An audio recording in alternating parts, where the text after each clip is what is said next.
tout ce qui vient après le fleuve, là, c'est les Gadamayo. Quand on est à Yaoundé, on dit les Maguida,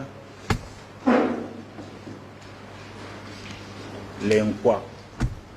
Tous ces petits noms que vous mettez là dans les réseaux sociaux, c'est les discours de haine. Aujourd'hui, la liberté est arrivée. On vous permet de parler. Mais ce qui est curieux, c'est que les Camerounais utilisent cette liberté dans le mauvais sens. Internet alors encore venu tout gâter. Le Congo-Ça que vous faisiez au quartier est devenu maintenant le Congo-Ça dans vos téléphones. On n'a pas le temps d'apprécier tel ou tel. Parce qu'on a entendu que mon voisin m'a dit que, c'est l'autre m'a dit que, ainsi de suite, et on prend, on publie. Fait le buzz. Chaque élément pris dans son contexte est une bombe à retardement. On ne vivait pas comme ça avant. Quand il n'y avait même pas ces téléphones, les gens étaient encore plus tolérants. Aujourd'hui, vous vous baladez, vous oubliez les cartes d'identité, mais vous n'arrivez pas à oublier vos téléphones. Parce que vous êtes accroché au Congo-Ça officiel. Et c'est là que sont déposées les graines de la haine. J'ai appris que, est-ce que tu n'as pas vu telle chose? Et vous prenez ça comme au pied levé. Madame le ministre le dit même en mots très polis, très gentils. Il y a des situations qui méritent une attention particulière. Sachons faire la part des choses. Parce que l'unité nationale prend un coup. Ce que nous appelons le vivre ensemble. En fait, est-ce qu'on vit vraiment ensemble? Peut-on vivre ensemble si on suspecte le voisin? Si on suspecte l'autre? Si on n'est pas en confiance? Quel est ce réflexe qui voudrait toujours rappeler que tu n'es pas d'ici? Rentre chez toi. Le chez toi est où? Et le chez moi est où? Posons-nous ces questions simples.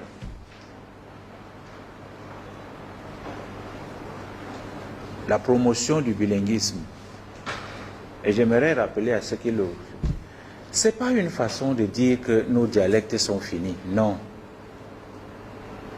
Pas du tout. On doit avoir un modèle, un minimum pour communiquer.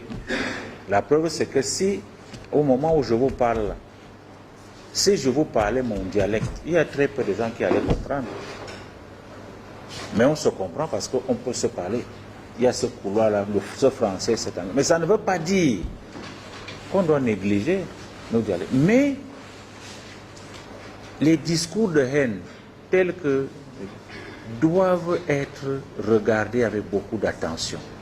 Notre pays ne peut pas vivre en paix si nous ne mettons pas un accent pour écraser ces éléments qui peuvent nous diviser.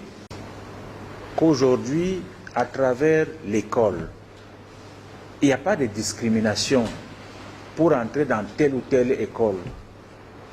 Ce n'est pas une école seulement pour les filles, ce n'est pas une école pour les garçons. On n'est pas dans des pays où il y a tellement de discrimination, il faut séparer les femmes et les hommes, ou je ne sais pas quoi. Non. À partir de l'école, nous devons apprendre à nous tolérer. Je pose souvent cette question, cette réflexion à haute voix. Est-ce que vous ne trouvez pas que c'est incompatible de dire qu'on croit en Dieu et d'entretenir la haine?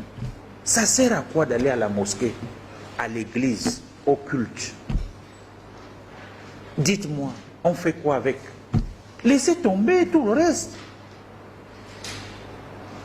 Quand vous prenez déjà la peine d'aller prier Dieu, pourquoi votre cœur n'est pas lavé? Vous vous levez chaque matin, je vous le dis, le discours de haine commence même par Dieu. Je vous explique pourquoi. Aucun de nous, quand on dort le soir, ne fait le concours pour se réveiller le matin. Et quand on se réveille, notre premier discours de haine envers Dieu, c'est que Dieu ne s'occupe pas de moi, Dieu m'a oublié, pourquoi je ne suis pas nommé, pourquoi c'est l'autre, les enfants de l'autre ont pris le cerveau de mes enfants. Mais vous commencez avec des problèmes. La haine va d'abord vers Dieu. Et je vous dis qu'on se trompe. C'est parce que le bon Dieu a eu pitié de nous. Qui de nous remercie Dieu parce qu'il s'est réveillé? On est là, vanité de vanité, on se vante. Donc dans 2 semaines, je viens te rendre visite. Tu es sûr que dans 2 semaines, tu seras là-bas? On fait des faux plans. Dans 1 mois, je vais acheter une voiture. Tu es sûr que tu vas arriver? Commençons par éviter le discours de haine envers Dieu. Ne trompons pas Dieu. Si vous insistez, je vous le dis, vous ne pouvez pas. Quelqu'un vous donne le souffle de vie gratuitement. Mais vous estimez que c'est le voisin qui doit partir. Le voisin m'énerve. Je ne comprends pas pourquoi elle a acheté une chaussure. Le problème des femmes, là, alors c'est grave. Elles sont quelque part. Pourquoi elle a mis ce pagne? Pourquoi elle a fait telle coiffure? Les problèmes commencent là. C'est quoi? Vous avez cotisé. Vous pouvez aussi acheter les phares, les clignotants et tout ça pour que ça brille. On ne regarde que... On croit que le bonheur est chez l'autre. On n'est jamais content de nos situations. Là où nous sommes, nous jalousons les autres. Je vous dis, on peut trouver en chaque compartiment de la vie la source des discours de haine. Parce qu'on n'est jamais content de ce qu'on est. Si je suis comme ça, c'est parce que l'autre a pris ma place. Quelle place? Dites-moi. Chacun de nous a un destin.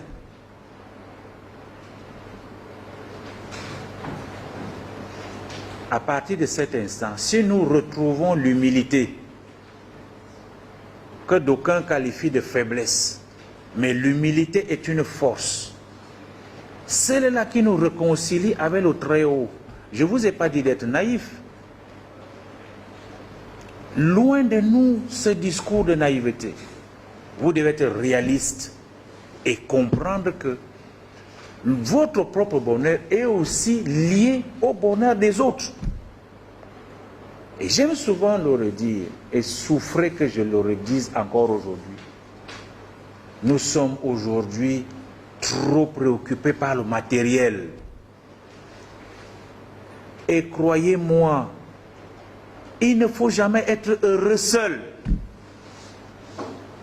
On vous donne des responsabilités, tu es là tout seul, tu accumules, mais tes collaborateurs ne savent même pas si tu manges, si tu bois, on ne sait même pas si... Non, il faut anticiper. Chacun de nous a besoin d'un peu de lumière. Quand Dieu vous place quelque part, vous devez faire le bonheur autour de vous. Chaque chef qui est chiche, qui a le franc en main, ne mérite pas sa place. Commentez comme vous voulez. Moi, je dois vous dire les vérités. On doit partager. C'est lorsqu'on partage qu'on diminue la haine.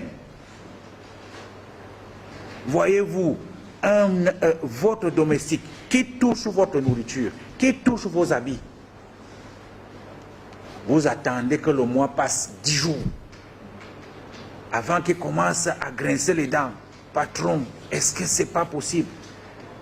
Faites attention. Il faut anticiper, donnez-lui 2 ou 3 mois d'avance. Et au-delà de son salaire, faites quelque chose parce qu'il touche à votre nourriture. Qu'est-ce qu'il ne peut pas faire avec? Mais parce qu'on est grand, on réajuste la veste, on réajuste la gandoura, on dit que non, attends un peu là. Si tu étais plus grand, tu pouvais être plus grand que ça. Mais méfions-nous. Voilà des petites choses. Vous attendez des grands discours. Ce n'est pas ça. On ne fait pas la théorie ici. Ce n'est pas l'université où on va vous crier. Voilà au quotidien des problèmes, des discours de haine.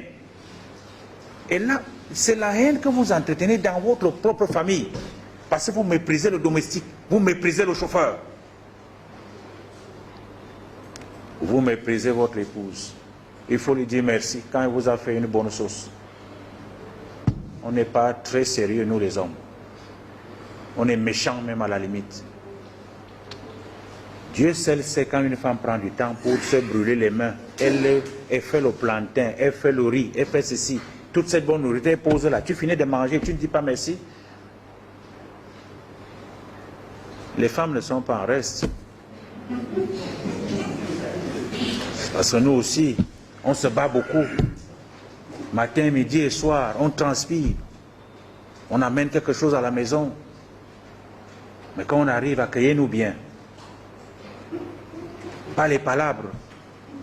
Du matin au soir, tu étais où? Tu faisais quoi? C'est patati patata. Non, il y a toujours, c'est le désordre. Ça chauffe. Et quand ça chauffe comme ça, le mari, il est obligé d'aller ailleurs là où c'est calme. Voilà les discours de haine. Parce que je vous assure, laissez les dictionnaires, laissez les choses compliquées. Regardons autour de nous. Que faisons-nous pour que la vie soit allégée, soit moins pénible? Chacun de nous a une responsabilité.